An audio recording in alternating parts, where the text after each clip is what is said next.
សុស្ដី Kim John Cruise ជាអ្នកជំនាញផ្នែកជួសជុលនិងលក់គ្រឿងបន្លាស់ម៉ាស៊ីនត្រជាក់រថយន្តនៅរាជធានីភ្នំពេញ Kim រីករាយក្នុងការផ្ដល់យោបល់ Kim យល់ថាអតិថិជនដែលជាអ្នកបច្ចេកទេសចង់សាកសួរតាក់ទងនឹងការកែច្នៃ compressor របស់រថយន្ត hybrid ដែលជាប្រព័ន្ធអគ្គិសនីមកដាច់ជំនួស compressor ដើមតែប្រើខ្សែភាន pulley ដោយមានបំណងចង់តភ្ជាប់ចរន្តអគ្គិសនីដោយផ្ទាល់ពីអាគុយ12 វ៉ុលទៅកាន់ compressor មែនទេ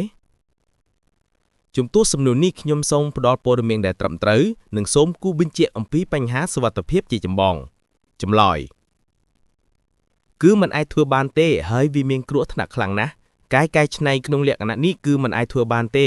ហើយត្រូវបានចាត់ទុកថាជាគ្រោះថ្នាក់ដ៏ធ្ងន់ធ្ងរទាំងចំពោះអ្នកបច្ចេកទេសផ្ទាល់រថយន្តរបស់អតិថិជននិងអាចបណ្ដាលឲ្យមានអគ្គិភ័យកែឡើងដោយសារហេតុផលបច្ចេកទេសដូចខាងក្រោមភាពខុសគ្នាជាមូលដ្ឋានរវាង compressor ទាំងពីរប្រព័ន្ធcompressor ប្រភេទប្រើខ្សែភាន pulley ការដំណើរការប្រើកម្លាំងពីម៉ាស៊ីនរថយន្តដែលបញ្ជូនតាមខ្សែភានមកកាន់រ៉ករបស់ compressor ការគ្រប់គ្រងប្រើប្រាស់ចរន្តអគ្គិសនី12 វ៉ុលពីអាគុយដើម្បីបង្កើតដែនម៉ាហ្នេទិកនៅក្តាប់ម៉ាហ្នេទិកដើម្បីបញ្ជាឲ្យក្តាប់ចាប់ឬក៏លែងដែលធ្វើឲ្យ compressor កដាំដំណើរការឬក៏ឈប់វាជាប្រព័ន្ធបិទបើកធម្មតាកម្លាំងអគ្គិសនីប្រើប្រាស់អគ្គិសនី12 វ៉ុលសម្រាប់តែក្តាប់តែប៉ុណ្ណោះមិនមែនសម្រាប់ដំណើរការ compressor ដោយផ្ទាល់ទេcompressor រថយន្ត hybrid electric compressor ការដំណើរការដោយម៉ូទ័រអគ្គិសនីតង់ធ្យង់ខ្ពស់ដែលស្ថិតនៅខាងក្នុងតួ compressor ផ្ទាល់ដោយមិនត្រូវការខ្សែភានពីម៉ាស៊ីនរថយន្តឡើយការគ្រប់គ្រងដំណើរការដោយទទួលចរន្តអគ្គិសនីតង់ធ្យង់ខ្ពស់ high voltage DC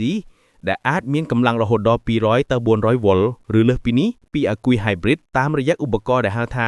inverter ដែលមានតួនាទីបំផ្លាញចរន្តអគ្គិសនីនិងគ្រប់គ្រងល្បឿនវ៉ុលរបស់ម៉ូទ័រយ៉ាងលម្អិតមិនមែនត្រឹមតែបិទបើកនោះទេកម្លាំងអគ្គិសនីប្រើប្រាស់អគ្គិសនីតង់ធ្យង់ខ្ពស់ដើម្បីជំរុញកម្លាំងដោយផ្ទាល់ហើយមានប្រព័ន្ធទំនាក់ទំនងទិន្នន័យ CAN bus ជាមួយប្រអប់បញ្ជាប្រព័ន្ធម៉ាស៊ីនត្រជាក់ AC ECU ដើម្បីសម្រួលការដំណើរការឲ្យមានភាពសមស្របគ្រោះថ្នាក់និងការខូចខាតដែលនឹងកើតឡើងប្រសិនបើព្យាយាមកែច្នៃគ្រោះថ្នាក់ដល់ជីវិតពីអគ្គិសនីតង់ធ្យង់ខ្ពស់ compressor hybrid ប្រើអគ្គិសនីតង់ធ្យង់ខ្ពស់ដែលអាចបង្កគ្រោះថ្នាក់ដល់ជីវិតប្រសិនបើប៉ះពាល់ដោយមិនមានឧបករណ៍ការពារនិងចំណេះដឹងត្រឹមត្រូវការតខ្សែភ្លើងដោយមិនឆ្លងកាត់ប្រព័ន្ធបញ្ជាដែលបានរចនាឡើងដោយត្រឹមត្រូវគឺមានហានិភ័យខ្ពស់នឹងការឆ្លងចរន្តអគ្គិសនីឆក់ឬទុស្សេខ្សែភ្លើងធ្ងន់ធ្ងរជាការដាច់ខាត compressor នឹងមិនដំណើរការហើយអាចខូចខាតភ្លាមៗការបញ្ជូនអគ្គិសនី12 វ៉ុលទៅកាន់ compressor អគ្គិសនីតង់ធ្យង់ខ្ពស់នឹងមិនអាចធ្វើឲ្យម៉ូទ័រដំណើរការបានទេពីព្រោះតង់ធ្យង់អគ្គិសនីមិនគ្រប់គ្រាន់ហើយប្រសិនបើតខុសប្រព័ន្ធអាចធ្វើឲ្យបន្ទះសៀកខ្វីអេឡិចត្រូនិកខាងក្នុងខូចខាតជាអចិន្ត្រៃយ៍ភ្លាមៗប្រព័ន្ធបញ្ជានឹងមិនដំណើរការទាំងស្រុងនោះទេប្រព័ន្ធម៉ាស៊ីនត្រជាក់នៅក្នុងរថយន្តត្រូវបានរចនាឡើងដើម្បីទំនាក់ទំនងតែទៅកាន់ compressor ប្រភេទដែលបានដំឡើងមកជាមួយរថយន្តតែប៉ុណ្ណោះប្រអប់ ECU នឹងមិនអាចបញ្ជាការងារ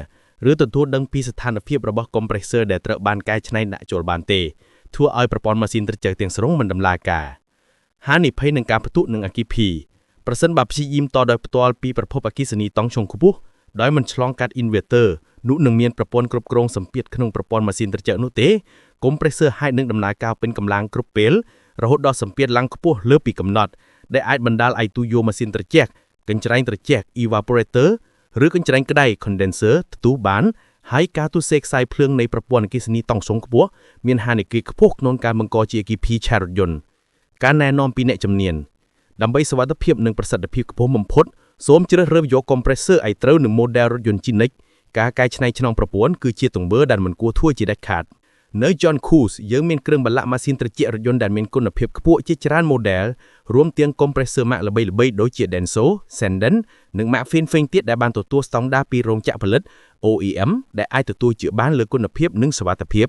ប្រសិនបើអតិថិជនត្រូវការប្រឹក្សាបន្ថែមអំពីការជ្រើសរើសគ្រឿងបន្លាក់ដែលត្រឹមត្រូវឬមានចម្ងល់ផ្នែកបច្ចេកទេសផ្សេងៗអាចទំនាក់ទំនងសាកសួរឃ្មុំបានគ្រប់ពេលវេលា